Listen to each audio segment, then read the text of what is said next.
made this bet and he's got to lie in it. He hasn't. His rhetoric has been painful for many in our community, and I think that people should stand up and say they're not happy if they're not happy that he's coming.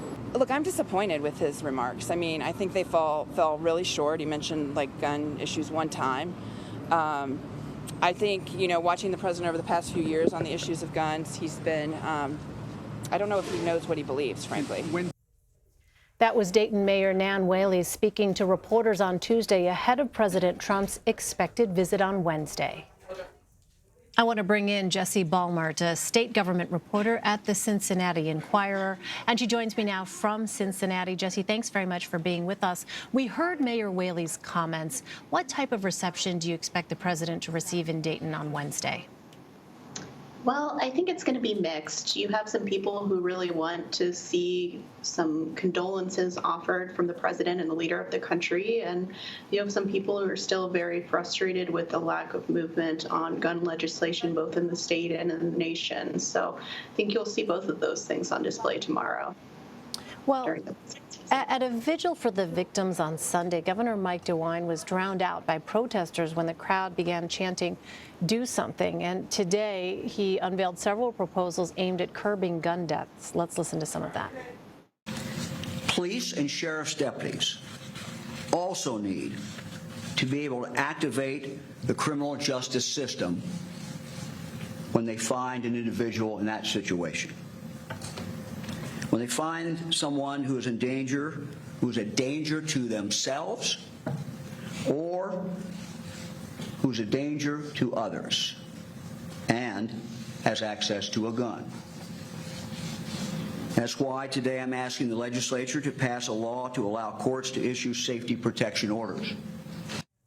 What more can you tell us about Governor DeWine's proposals dealing with gun violence and mental health?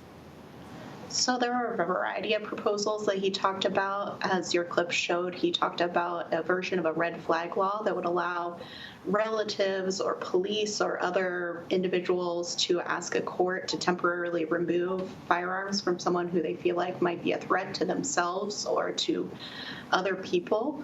So that is a large piece of it. He also talked about background checks on more gun sales in Ohio, some exceptions for person-to-person sale, but perhaps addressing gun show sales.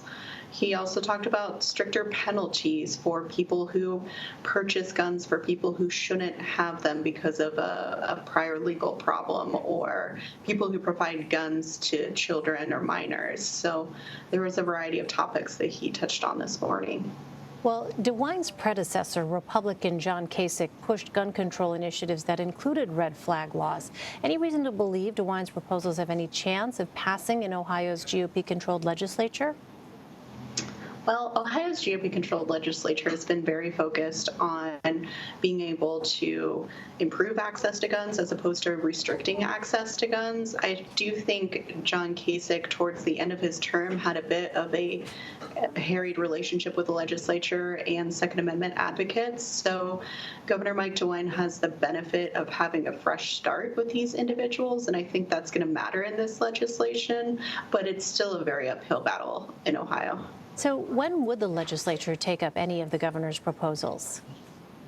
So right now they're on a bit of a break. They'll be back in session in mid-September, and so that would be the earliest opportunity they would take a look at them. The governor proposed something like, a dozen ideas, and so they might look at some of them. Some of them are more politically palatable, easier to do than others. I think the red flag and the background checks are going to be the biggest sticking points for Republicans in the legislature. Well, if lawmakers don't act, we understand there's a group pushing to get a background check measure on the ballot. Can you tell us about that?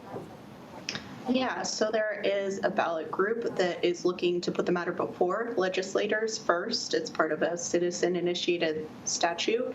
And then if they don't act on it, to take it to the ballot in 2020. They're in the very early stages of that, collecting signatures, but they feel like that's a topic that Ohioans could get behind. There was a recent Quinnipiac University poll that showed 90% of Ohioans would support background checks on gun sales, including 87% of gun owners. So I feel like they have the support from the people on this. All right, Jessie Balmert for us. Jessie, thanks very much for your insight. Thanks for having me.